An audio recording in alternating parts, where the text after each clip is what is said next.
Poti. I'm Roberto Poti, and I have to thank AIE for inviting me in the 7th Symposium on Energy Security, and for offering to me also the privilege to introduce and to chair the debate on the security of supply in the new geopolitical context, with the participation of distinguished panelists with deep experience in energy transition worldwide and in Europe. So a warm welcome to Alessandro Giraudo, which is a professor of international finance and geopolitics of raw materials at the Institut Supérieur de la Gestion, je pense, INSEC University in Paris and Cusano, Roma. Martin Vladimirov, Director of Energy and Climate Program at the Center of the Study of Democracy in Sofia. And Simone Mori, which will join us, I hope, in a few minutes, Director of Enel Group for Europe area, with several appointments in Enel Group companies and European Association.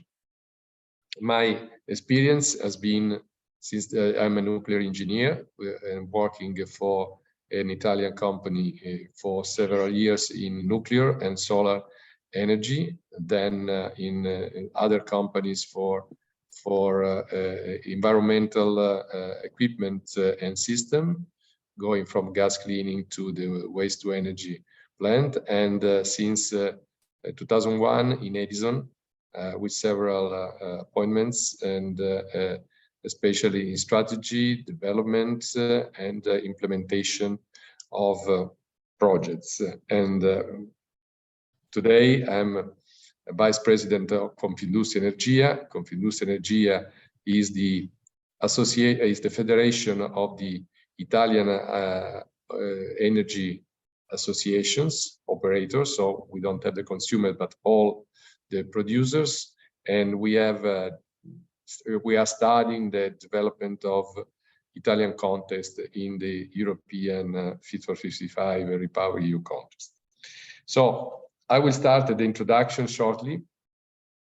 In 1973, we suffered the Yom Kippur energy crisis related to the conflict of Egypt and Syria with Israel, causing the oil embargo towards many Western countries. These countries decided to adopt severe austerity measures, as you know, and reorient the energy for starting the construction of nuclear plants and implementing their exploration and production activity on national hydrocarbon resources, like in Norway. After 50 years, today, the Russian conflict with Ukraine is creating a similar impact on the energy sector. The energy sector is moving a lot of the worldwide economy, considering that the IEA estimation of the investment in energy sector for 2022 is $2.4 trillion of US dollar, with China leading the investments in all technologies for power generation. This is an important issue. Europe is highly dependent on energy import and is a front runner on climate policies. Is planning through the Green Deal 2.6 trillion euro investment until 2030, and possibly additional financial resources required by the 50 for 55 targets, as you know, minus 55% of CO2 in 2030. All this amount of money, 1.9 trillion up to 2030, was foreseen by the OME, the Observatoire Méditerranée de l'Energie, in the Mediterranean region, but only 900 million for the sustainable transition in the countries in the southern and eastern coast. And we will see if they will have really this money. So the gap of investments between advanced and emerging developing countries is really increasing. The EU measures versus Russia and the sabotage of Nord Stream pipeline are forcing Europe to switch from Russian pipe gas to LNG with higher costs, mostly from US and Qatar. and reviewing the priorities in Mediterranean area and African countries. All that in the context of the energy security plan named REPowerEU. Russia, on its side, had already started to improve the energy deal with China since 2014, the real start of the conflict with Ukraine, with joint investments in infrastructure ready for exporting Siberian gas to China. In February 2022, US launched the Inflation Reduction Act, the largest investment of US in the sustainable energies, for reducing greenhouse gas emission by 40% in 2030 and boosting the American-made clean, traditional and new technologies, so with less reliance from China, and supporting a better adaptation to climate change. Finally, Europe announced in September 2022 the EU Critical Raw Material Act, with the intent to reduce the dependence from China for the supply chain of green and digital technologies. So when we talk about energy, we have to consider not only its economical and social impacts, but also the changes in the geopolitical context, which is now, for the time being, encouraging the reshore or friendly shore of energy supply chain. My question is, the globalization is over. We are going to the regionalization of energy strategies.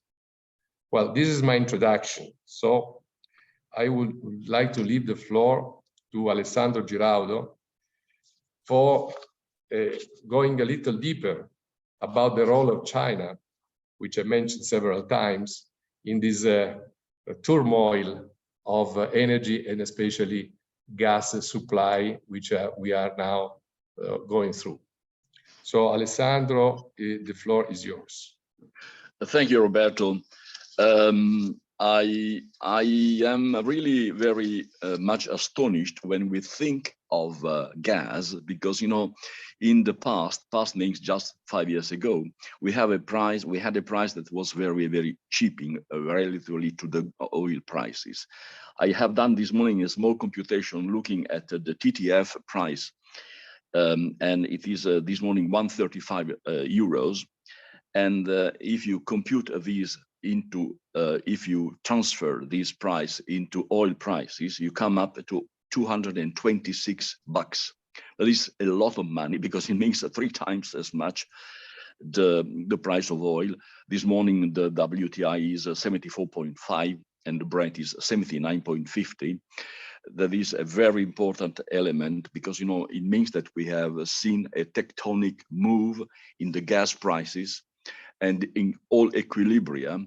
Keep in mind that we had for a long time US big importer of energy, now is #1 producer in the world of oil and gas, #1 I would say probably exporter of both, and it is very important to keep in mind this kind of picture. Now, if I look at China, that is, as you know, the biggest importer of gas in the world, and in terms of production is #4 after US, Russia, Iran and China. You have to think that this kind of country is really becoming a very important keystone for the gas market.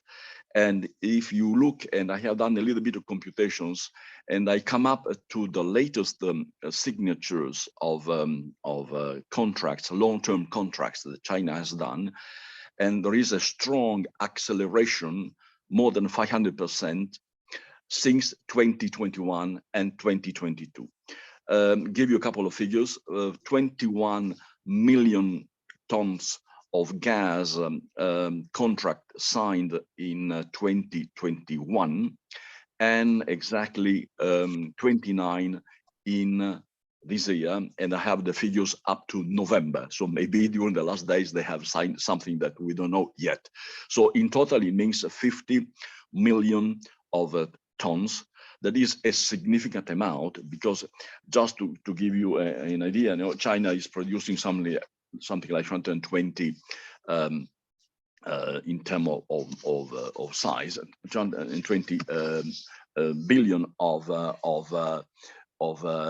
gas, and it means that they are probably covering more than 30% of the imports, new imports. So this is what it means, that we have a significant change in the strategy of China, probably for 3 reasons. The first one is very important. As you know, China has a significant amount of consumption of coal, and it is when you are in Beijing, you know what is the meaning of this, because you know in Beijing you have really a dark day, I would say.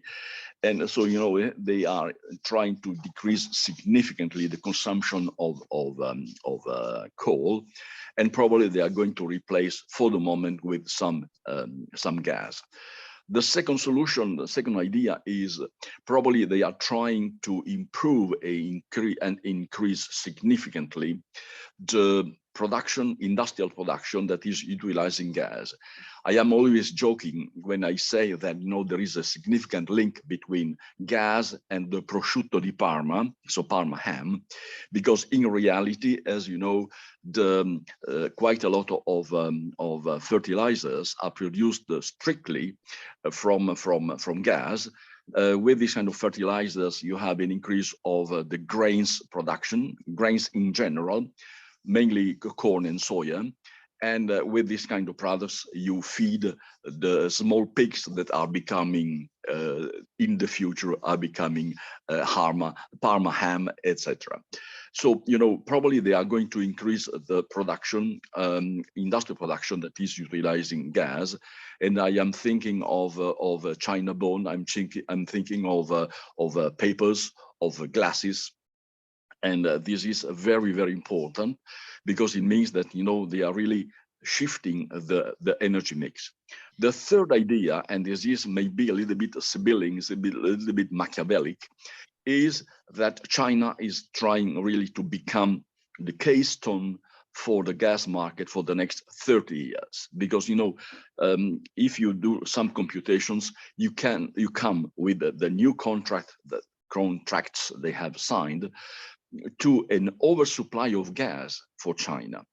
And so either they utilize this kind of gas for electricity production and for industrial production, or maybe to speculate and become a real, very important actor in the market, keeping in mind that they have signed quite a lot of contracts, not only with Qatar and other countries like this, but also with America, with the big producers in the States. I give you just a couple of exactly 4 names. For example, they have signed contracts with private American companies, among which you have Energy Transfer, Next Decade, Venture Global, and Cheniere, the classic Cheniere. What is the meaning of this? It means that, you know, they want clearly to present a very, very cooperative face to Biden, saying, okay, we know that you have a problem with us because we have a trade deficit for you Americans that is very, very large, but we are trying to decrease this kind of deficit. And so we are very good friends of yours. And overall, you know, I am really sure, because when I speak to some people that are really with a big knowledge of the gas market, so they are traders, they understand that China is becoming a significant actor.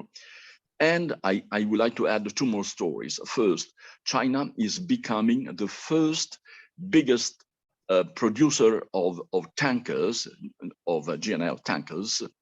They have just this year started the production of 4 tankers, big tankers, and 3 are for China. 1 is for Korea, and there is only 1 point, and I guess that we will have more indications during the next 2 years, because China is still a very small shipper of gas tankers. So are they going to increase the fleet of these kind of tankers? In the world, as you know, there are 700 tankers that are able to transport GNL. And are they going to increase the weight of this kind of activity in the world or not? This is a very, very important, because, you know, once more, and we have discovered this story, when you have a raw material, you need to have the logistics behind. It is the other face of the currency, of the coin. And we have seen lately, you know, I am always joking when I speak to my students, and I'm saying that the moon has solved the problem of the Suez Canal, because, you know, they had a tide of 46 centimeters, and so the boat was able to float higher. And this is I would say a joking solution, but it was the only solution possible, keeping in mind that, you know, vessels were blocked, more than 400 vessels, first, second, with a loss of $340,000 per hour of just general losses because of the delay. Now, my second point that I would like to develop, and this is probably a little bit a challenge, I have done some computations and I come to a possible accident, a possible crisis of the oil market, maybe in not only the oil, but energy market for 2027-28. Why? We have, as you know, a drop of the production, mechanical production of gas and oil for each well of something like 4% per year.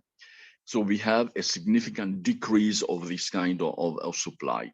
Second, we are probably trying to decrease the consumption, world consumption of energy by 1.5. So we have still an unbalanced situation of 2.5%. Clearly, we have a significant improvement and increase of investments in the green energy. But if I go back just to the normal fossil energy, I quote to you a couple of figures coming out of the AIE. In 2014, we had an investment global in the world of $780 billion. It dropped down to, in 2020, down to 326. And I am not so sure, we don't have yet the statistics for 21 and 22, that we have an increase of this kind of investments. Keep in mind the, let's say, the pressure on the banking system to avoid to finance new investments in this kind of, call it black energy.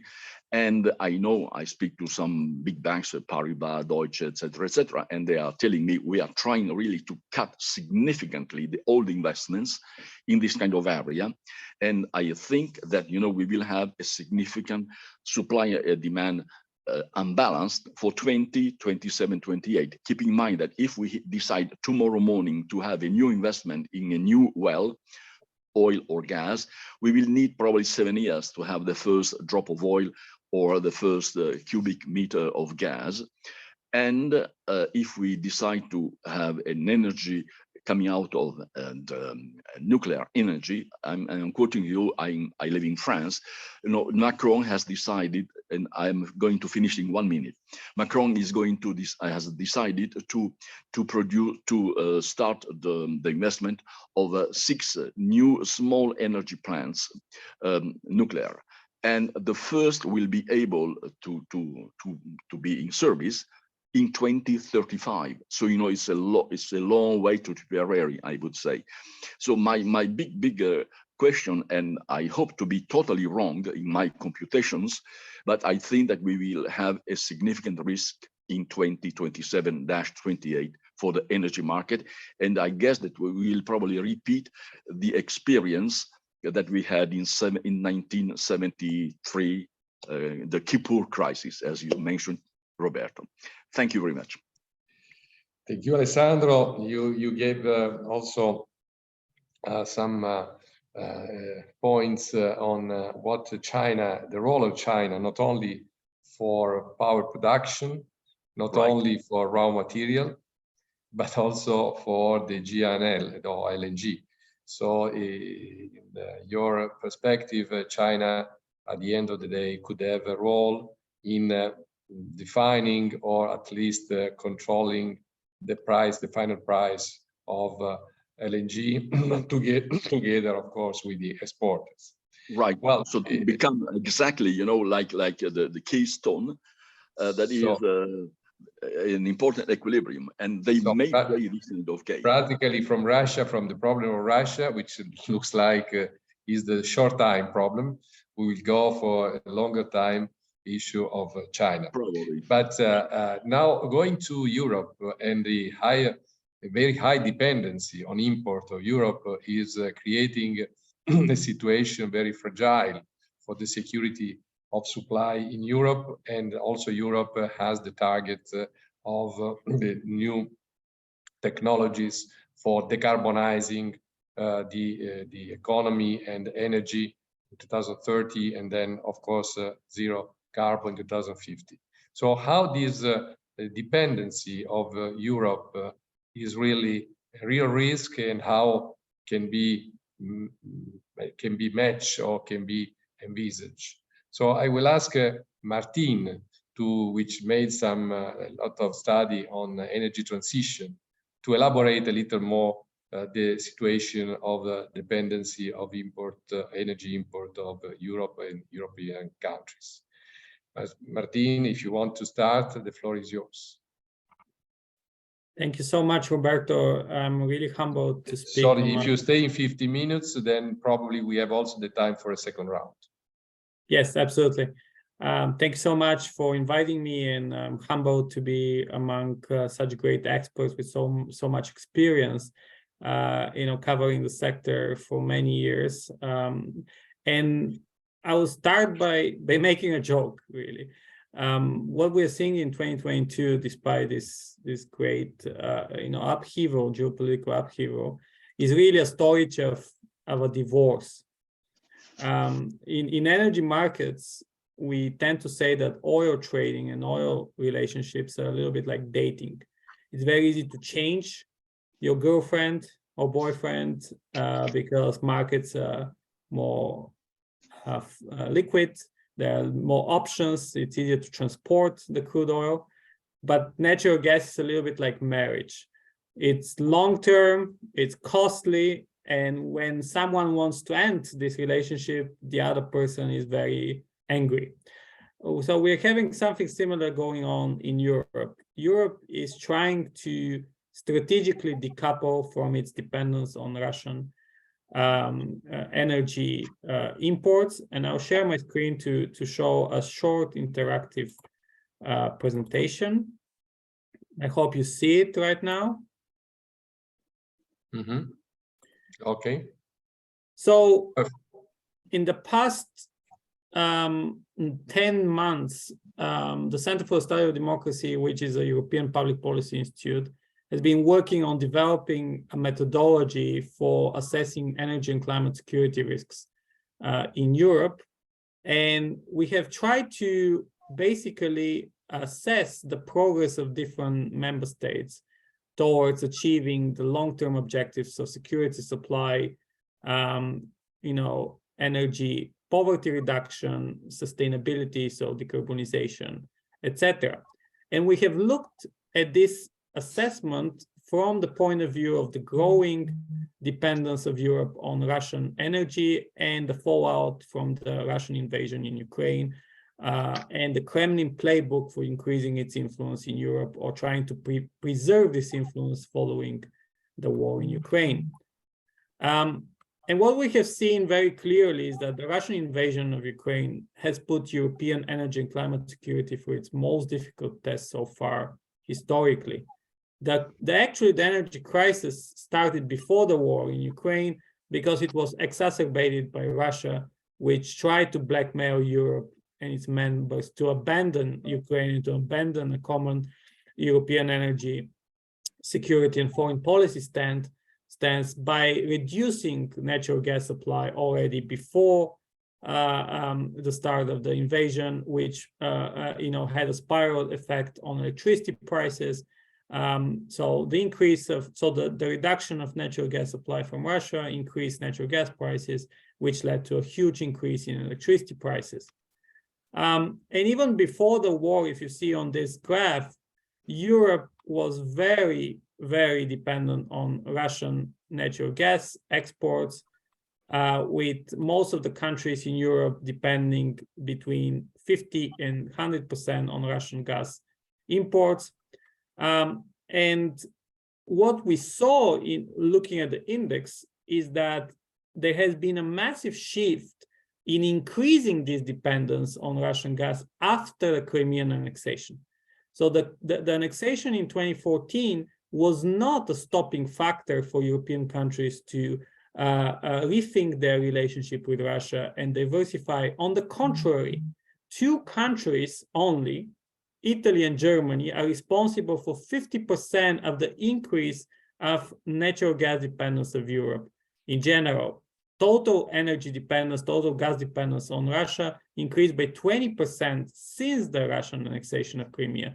So in our assessment, we see something we call the Great Energy and Climate Security Divide between the EU overall policy for diversification, for improving security supply and for decarbonization, and the national policy pathways that different member states have taken in order to preserve their strategic relationships with countries, with suppliers outside of Europe, including Russia, ignoring basically the EU long-term strategy for their own objectives, whether this is the interest of businesses, whether this is the interest of certain political groups, insiders, etc. So basically certain national majors and political elites have locked Europe into a long-term dependence that has caused basically the unprecedented energy crisis we experienced since 2021, and despite the EU policy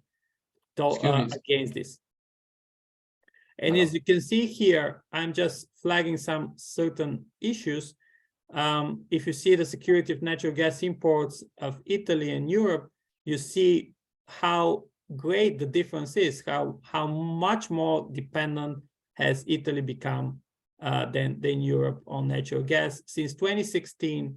And I'm flagging Italy because we're discussing among Italian friends here. Since 2016, Italy increased its natural gas dependence in the power sector from 25% to 50%, an unprecedented shift in priorities on the electricity market, which are contributing also to the skyrocketing electricity prices and a potential supply crisis on the electricity market this winter, especially considering the weaknesses of other markets like France, like the Western Balkans, etc., etc. The second element of our index, so the first element is geopolitics, so dependence on supply. The second element of our index is affordability. So what is the effect of energy dependence on energy poverty and industrial competitiveness? And what we have seen here is, and on this graph, is that Europe has deteriorated its energy affordability since 2020. For Europe in general, energy affordability risks have risen by 50%, but for some countries like Greece, for example, the increase in risks is double. And by the way, this is data for 2021, so until 2021. Our assessment, early assessment for 2022, is that the total increase in energy affordability risk for Europe is already 100% in comparison to 2020. So a massive shift in energy poverty, a massive increase in energy poverty. Our calculation is that today, close to 75 million Europeans can be considered energy poor due to the increase of energy prices all across Europe. And this is the micro kind of vision of that. So energy poverty affecting households. But on the macro level, Europe is losing its industrial competitiveness as a number of large-scale European companies are thinking about relocating their activities to the United States or Asia, where energy prices are lower. So this affordability crisis has a long-term impact on the competitiveness of Europe and long-term economic development for the whole continent. The support programs for households and businesses are currently lavish, but they're not enough to cover this gap, first of all. And second of all, they're not geared towards a transformation of the energy sector. They're not geared toward increasing energy savings or optimizing business processes in energy-intensive industries so that there is a reduction of the dependence on fossil fuels in these industries. So most of these measures are actually going to finance even higher energy consumption, which is self-defeating, because higher energy consumption means higher exposures to high energy prices and thus bigger affordability crisis. Again, you can see what I mentioned, gas dependence doubling in the power sector in Italy here. And in Germany, which does not depend so much on natural gas, you also have seen the same growth of natural gas dependence. This time, the focus has been on industry. Gas consumption, so basically 37% of the German gas consumption is located in the industrial sector, and their whole industrial complexes, especially in the petrochemical area, which are 100% dependent on the consumption of Russian gas. Actually, their whole production process depends on a firm, transportation of Russian gas on pipelines. And the German government is struggling still to figure out how to replace this Russian gas. And we are talking about 2022, when gas storages are filled with Russian gas, which was flowing normally until July this year, more or less. But 2023 will be much harder. So if Europe does not accelerate the completion of strategic diversification projects, such as regasification plants on the North Sea or improving interconnection pipelines within Central Europe or from Spain through France and Germany, it will be very difficult for Europe to fill its storages in 2023 without major decline of gas consumption. So what we expect is at least a 30% decline in natural gas consumption by the industry all across Europe in order to ensure security of supply in 2023. So next winter will be much difficult, but the effects of this crisis will be felt already in April to June when storage facilities need to be filled. On the positive front, Europe has seen a significant improvement of sustainability risks. That's the third pillar of our index. Sustainability risks have dropped because Europe has invested heavily in increasing the share of renewable energy all across the Union. Also, energy efficiency has improved. But still, there are some countries that have been more vulnerable than others to sustainability risk and have not done enough to improve. Both Germany, by the way, and Italy, which have dragged Europe into this gas dependence, have not invested enough in renewable energy sources. Just a comparison, Italy produces only 22% of its electricity from renewable energy, most of it from hydro, while the average for Europe is 40% already. Similarly, Germany is lagging behind. The problem is that since 2021, this improvement in sustainability risks have actually been reversed, because Germany has sent a very wrong signal to most of Central and Eastern Europe that depends on coal, that now it's okay to produce electricity with coal. So after a decade of trying to push policymakers all across Central and Eastern Europe to announce timelines for the phase out of coal power plants, all of these countries are now reversing this process and restarting coal plants, increasing emissions, which will delay the process of decarbonization.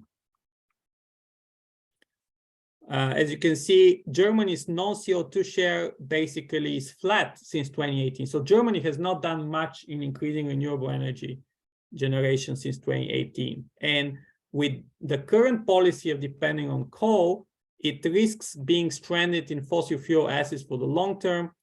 Also, the phase out of nuclear power plants would accelerate this dependence on fossil fuels even further. So it's very difficult to see how the engines of the renewable energy transition all across Europe will be able to make up for the lost time in the past couple of years to achieve the REPowerEU targets by 2027.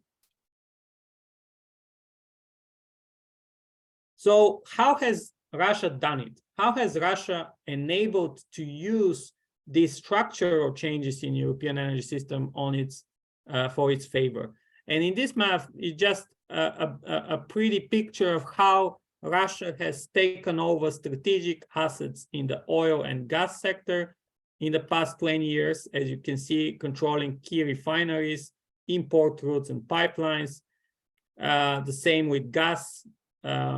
You know, it has circumvented Ukraine from the south and from the north using two pipelines that have directly shipped Russian natural gas to the final consumers, the countries that are most dependent, locking these countries in this dependence.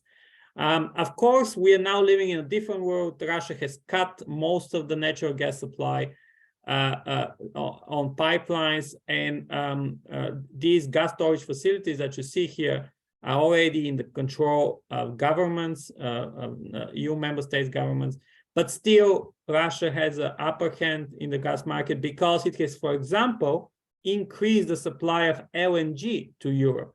So many European countries have started importing larger quantities of Russian LNG, both from Gazprom and from Novatek. This includes Spain, Portugal, France, Greece, and I think Italy as well has bought some Russian LNG.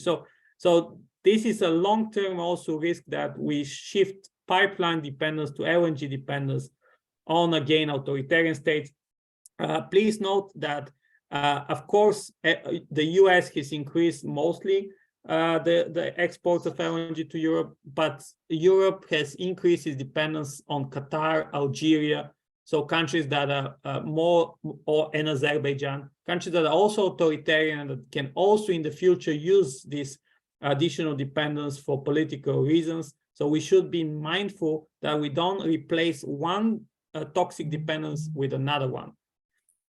The problem is very important to keep these contracts short-term rather than the long-term, as not to allow our decarbonization plans to be basically bypassed by security supply concerns today. So this is just a map of the Russian gas supply cuts. Okay. As you can see, most of Europe has faced those. And this is, so, sorry, you mentioned something? I think you have to go to the conclusion, otherwise. Yes, I'll be really quick. The current sanctions regime are not enough to prevent Russia from evading those, and there are a number of loopholes. I'm just pointing to these countries which have received derogation from the oil. Mm-hmm. It's critical if we are to achieve a strategic that we close these governance loopholes and not to allow Russian oil to arrive in Europe via a third channel. I'm not going to go into details. We did a detailed assessment of the Russian corporate footprint in Europe and how exposed different countries to that. Basically, Russia has significantly increased its corporate presence, especially in the oil market, telecommunications, banking, gas sector in the past 10 years. And probably the biggest culprits for enabling this growing Russian economic influence are several countries with preferential tax treatment like Cyprus, Switzerland, the UK, Netherlands, Luxembourg, Austria. These countries have hosted most of the Russian investments, as you can see here on this map. And these investments have gone not only in buying strategic assets like storage facilities or telecommunications companies. Hello? The interconnection is over. Making Martin, we lost you, yes. but I think that your presentation is very interesting. You can share with us, and we will, of course, we'll have a view.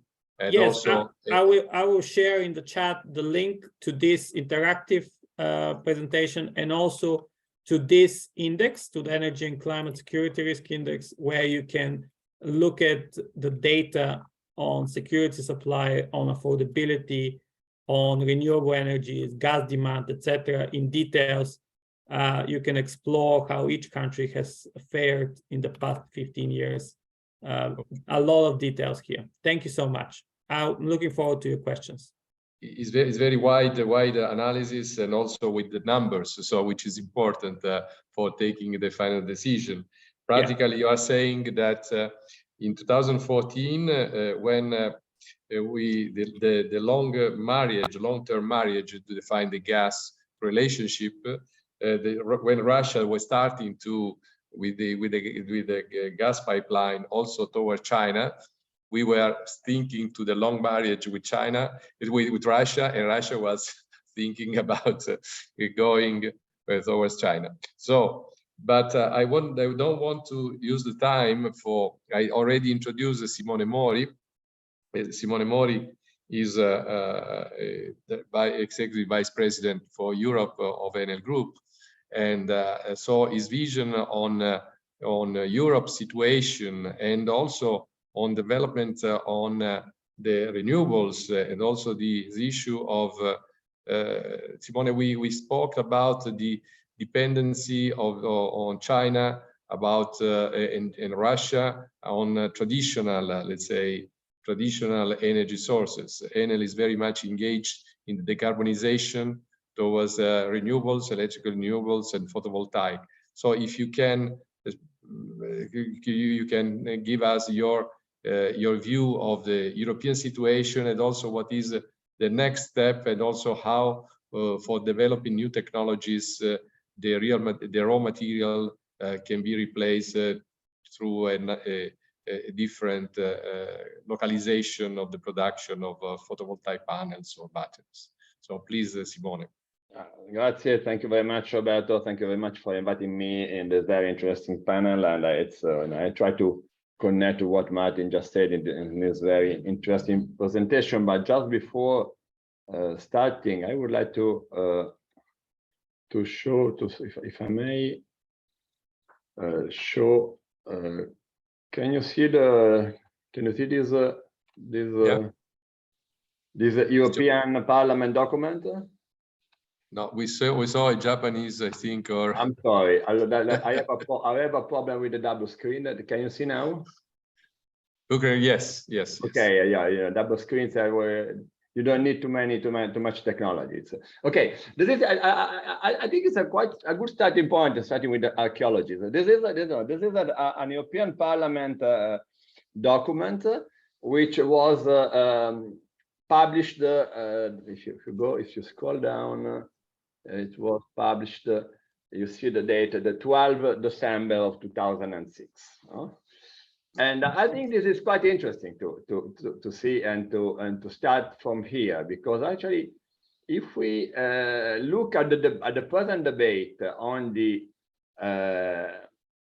let's remove that and let's go back to the because if you consider the kind of debate we are having in Europe, both in Brussels at the level of member states, there is a kind of let's say of blame and campaign game on something that, if you want, it was quite easily possible if we were talking 12 years ago about potential criticalities coming from this part of the world. In the meantime, as had been said and shown, in some way, we increased quite significantly the dependency on gas import, despite all the policies put in place in order to diversify the mix, deploy renewables, and so on and so forth.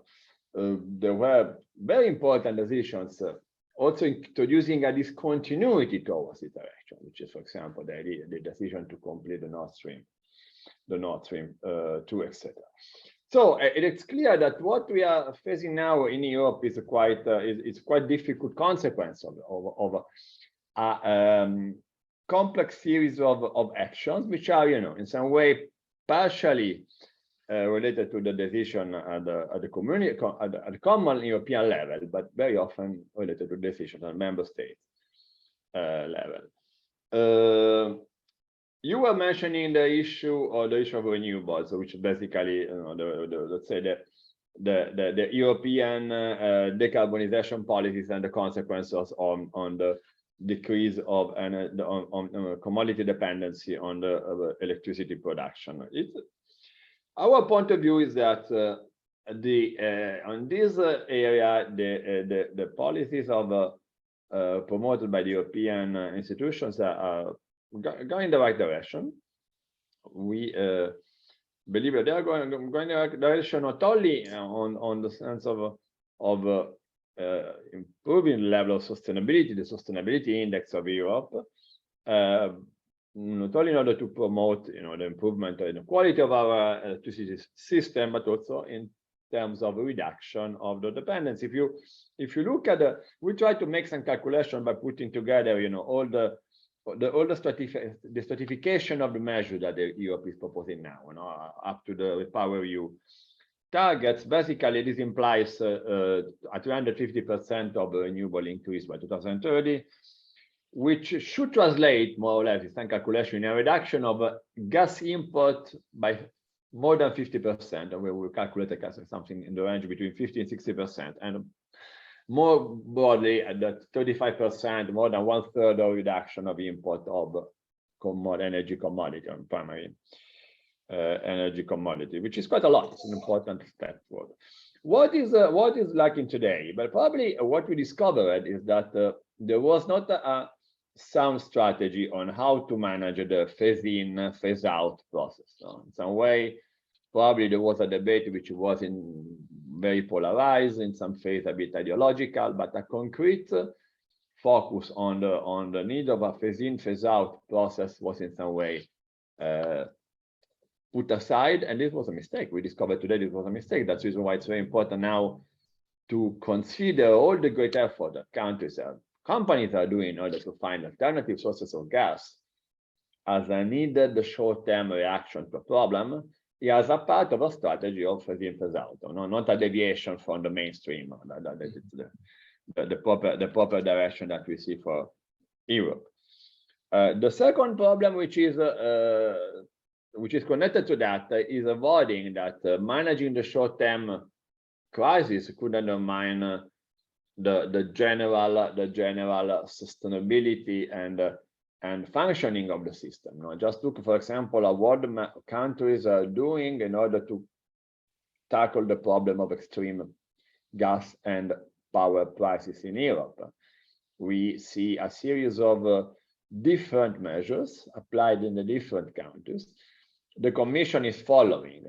The Commission comes later, just trying to systematize measures and, for example, local price caps, such as gas cap on Spain, or clawback revenue caps mechanism in some other countries.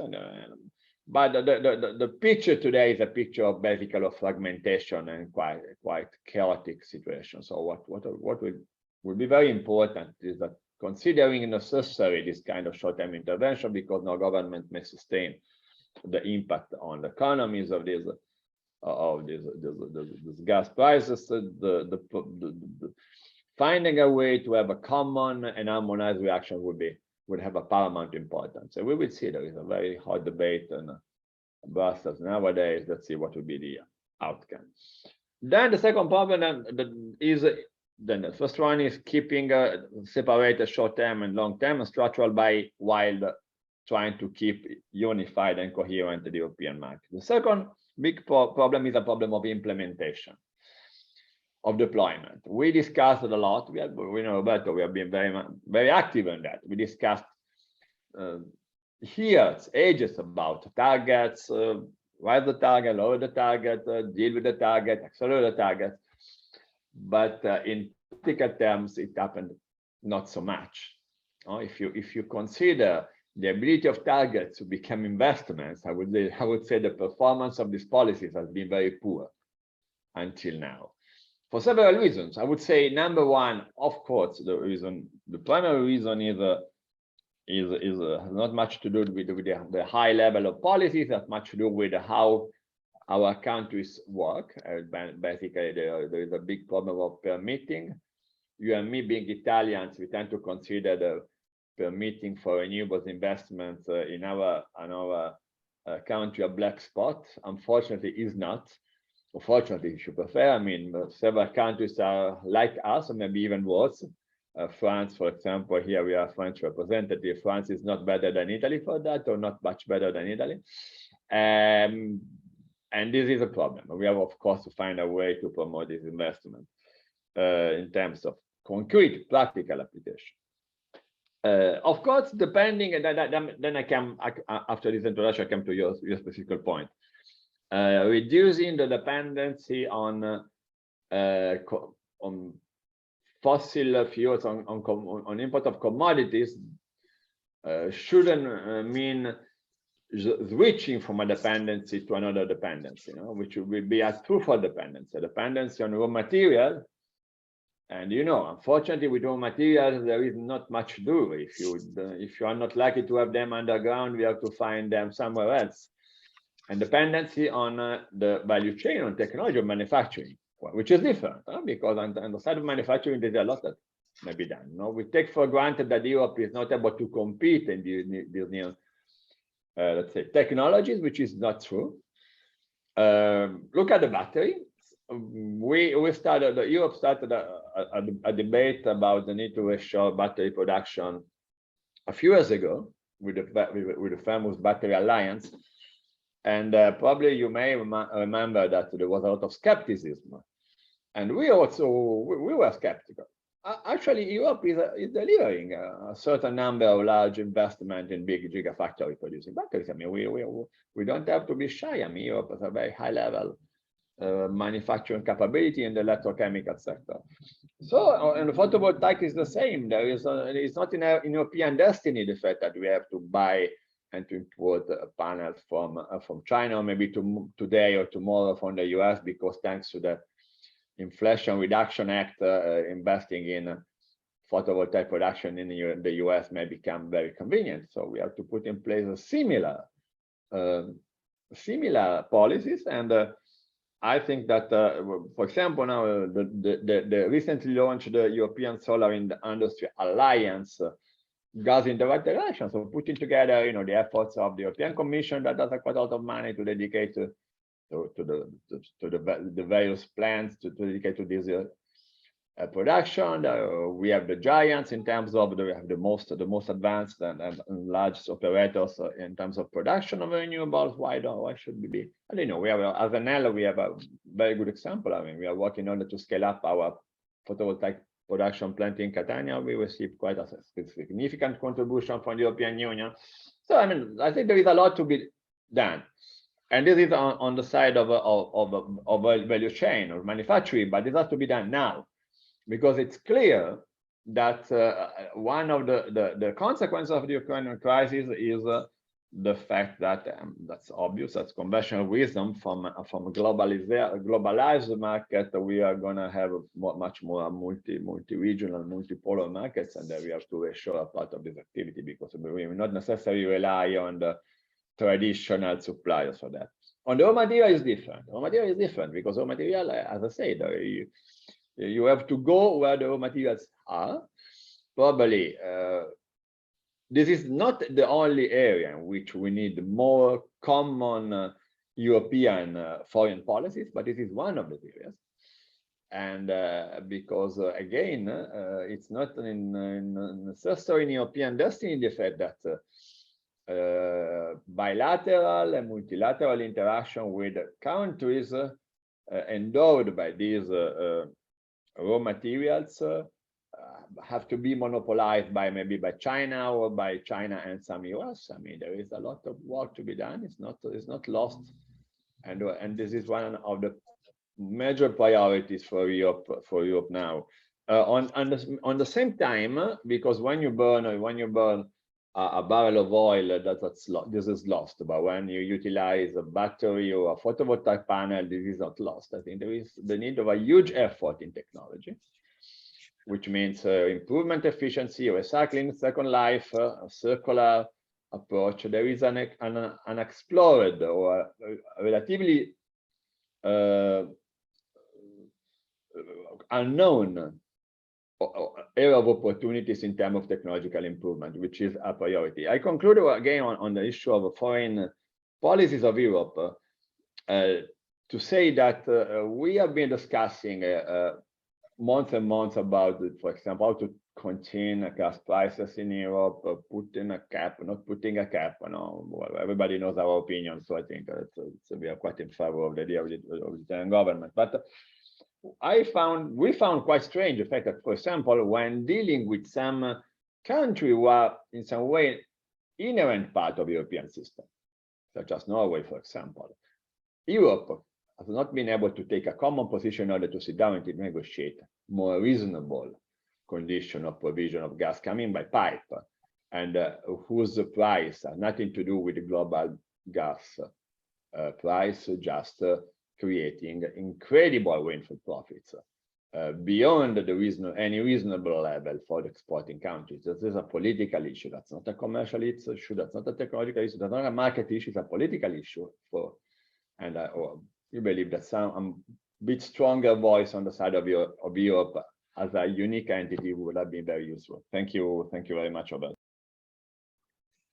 Thank you all. I think we in the time given we explore in a wide way the several aspects of the transition and the security of supply of energy. Of course, it would need an entire day to debate better the points raised by Alessandro, Martin, and Simone.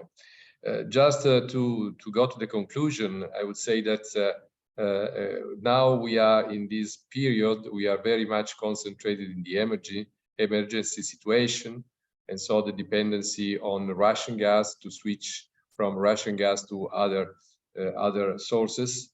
But in the longer term, I think we have to address with this initiative like battery community or solar at the European level, even knowing that the mining of raw material is possible. It would be possible in Europe, but you know that big lithium mine in Serbia was stopped by the population because they didn't agree on that. So it's very difficult from a social point of view, even in countries like in the north of Europe, when maybe Professor Giraudo knows better than me, there are raw material to extract this material, to open new mines in Europe.